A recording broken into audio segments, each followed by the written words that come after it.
Let me ask you something. You remember the game of Monopoly, right? Like, how does it usually end? It usually ends with one person winning everything and everybody else just getting squeezed out. Well, that's happening in our generation right now, right before our eyes. Working class, middle class people, poor people, you can't compete. You're getting squeezed out of wealth by the rich. And that's something that we can't really prevent, not in our society today, because asset owners are just going to continue to have more assets, and that's just the way capital works. You imagine being a monopoly and landing on that person's square, well, you're paying them rent. That's actually what's happening right now, right before our eyes. How do we fix it? Stay tuned. Look, I get it. The Toronto real estate market is confusing.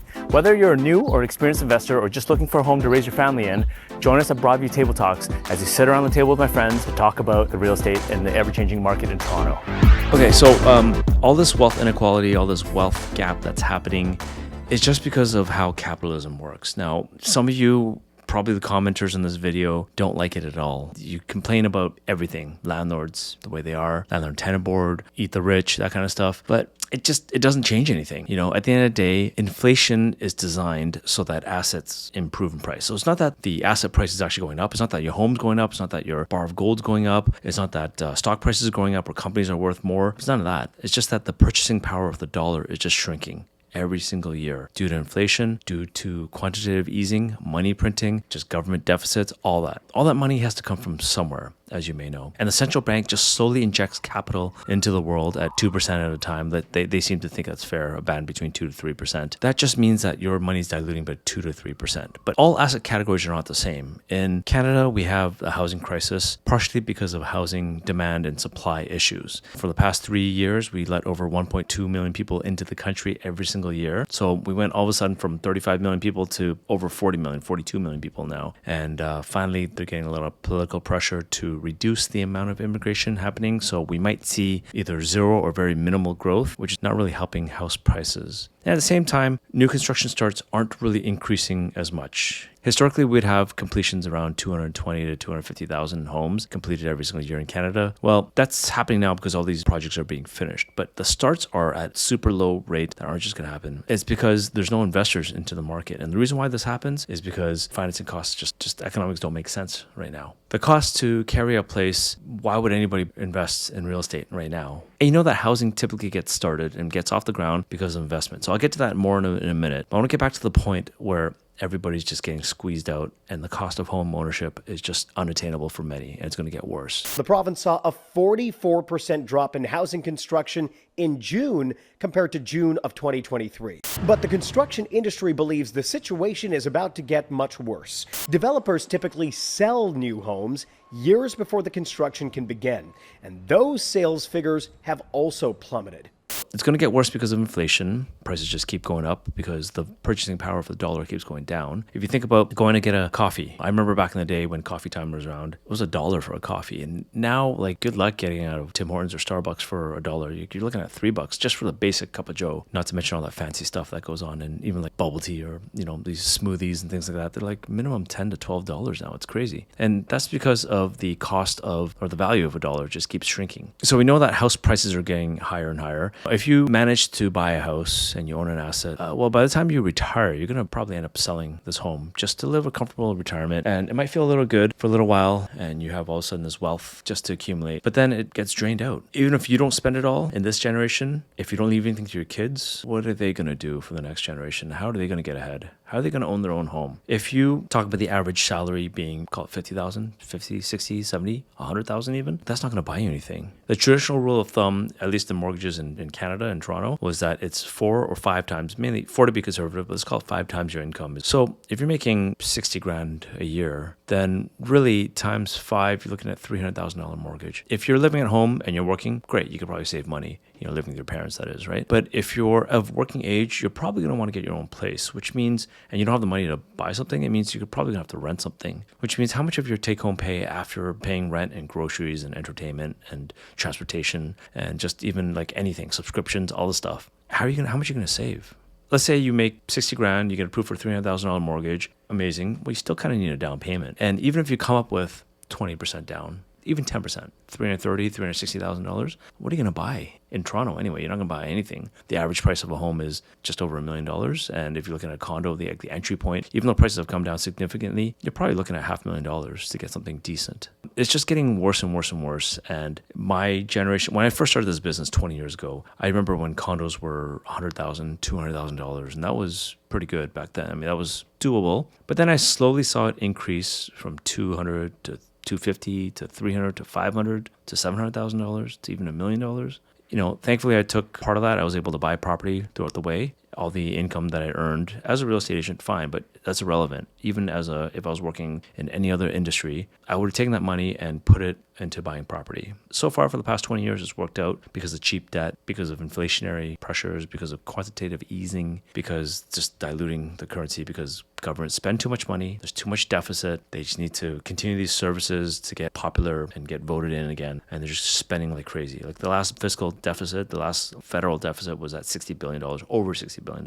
It's a lot of money. I think that the current living standards, the current system that we're living in is not sustainable. The new government that wants to come into power, the Conservatives, just all of a sudden introduced the new 1031 exchanges in Canada. They knew that, or they're proposing that for the platform anyway. It hasn't been introduced yet. They have to get voted in first, and then it's just a temporary measure until 2026. I am announcing today the Canada First Reinvestment Tax Cut. No capital gains when you reinvest the money here in Canada. So the whole point of this is, if you don't know what 1031 exchanges are in the US, well, basically, if you sell an asset, you normally would get taxed 50% of that will go towards your income. Well, actually, before that, they introduced 66%, but that's irrelevant.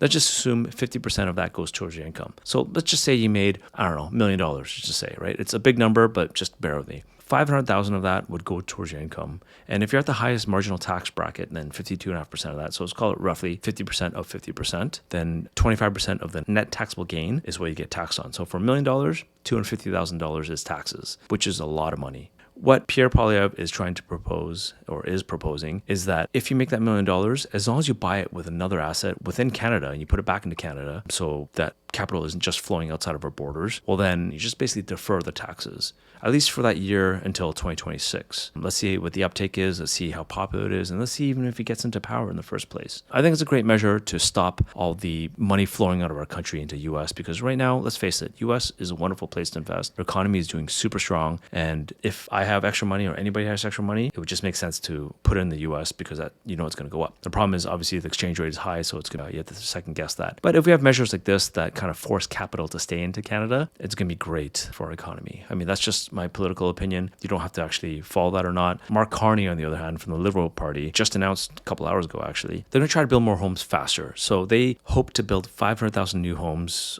We're getting government back in the business of building affordable homes. Acting as a developer, Build Canada Homes will work with industry to build affordable homes at scale. We'll make good on the promise to unlock federal lands for home building on a post-war scale. They want to build like they've never built before. They want to do prefab homes, or homes that are already pre-built in a factory, and you just kind of go there and assemble it on the site. It just cuts down the cost and the time. Actually, not really the cost, but more the time. Like if it takes you a year and a half to build something, it might take you 6 months to build a home if you use this modular prefab, pre-built, pre-approved home building standard. And I think that'll be great. It'll create more supply, which obviously, if you know, supply and demand, it just brings down the price of it, which is great because we need it. We've been in a supply imbalance for 20 years. So no matter what the political parties campaigns are going to be, it's all going to mainly be centered around housing. I mean, at least that's their first and foremost thing, housing affordability, because it's the biggest part of our household budget. Either way, we're going to have some change in our housing market. And I think it comes down to the demand part of it, which is basically how many people they're going to let into the country for the new housing. National Bank just released a chart, which is pretty good. It was the proportion of population growth versus the new construction starts. They called it the change in population per construction unit. At the peak, it was around 6 people per one new construction home, which is bonkers because when you come into the country, I mean, the average household size is what, 2.2 people per household? How do you have 6 people for one new house built? Of course, it went out of whack, and that's why we saw prices jump up like crazy over the past few years. But now it's kind of more normalized at 2 people per new construction unit, which is kind of the long-term average between 1981 to 2019. That's probably sustainable, but the thing is, how long is that going to stay forever? Like right now, nobody's building anything because the cost of construction is too high. The demand isn't there because the investor market isn't there. So I don't think new construction will stay flat forever. At some point, that trend will turn around and that'll jump up, and maybe population growth may not be able to meet the demands of housing, but at least we'll have more housing, which is good. So, and the reason why investors are the ones buying all the housing is because if you're buying a condo anyway, a high rise, you're going to be buying something that you need immediately if you're an end user. If you just came new to the country and it's time to buy something, or if you're, coming out of your parents' house and you get together with a partner, you're going to be buying something and most likely to be a condo where, it's affordable, it's closer to all the jobs that are centered around major cities. You're not going to be buying a brand new detached home somewhere. It's not likely anyway. So the first starter home will be a condo. If you're going to do that, you're most likely going to be buying resale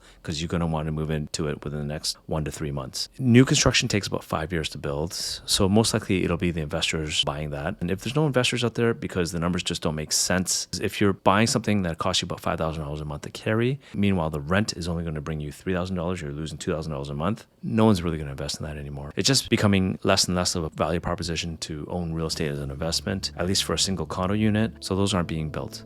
So I'm going to circle back to the beginning part of this conversation. For those that don't have assets, it's going to be increasingly harder to buy assets, which means the rich that have the assets and can sustain those assets, they'll just go up more and more in value over time because it's going to be a scarce product. There's going to be more people coming to the country. The cost to build something is not going to get any cheaper. Inflation is just continues to go up and money printing continues to happen. So the value of the dollar just keeps shrinking. And I just can't see it anytime soon that if you don't have assets, you're not going to be able to get onto the train. It's just the fact of reality and just the way the world works. How do you solve that? Well, there's some great channels out there talking about this. They talk about taxing the rich, redistributing that wealth, and not letting the people holding all the houses of monopoly get away with charging all that rent. They basically redistribute the wealth by taxing people so that they don't have more money to buy more properties and then just controlling the market in that aspect.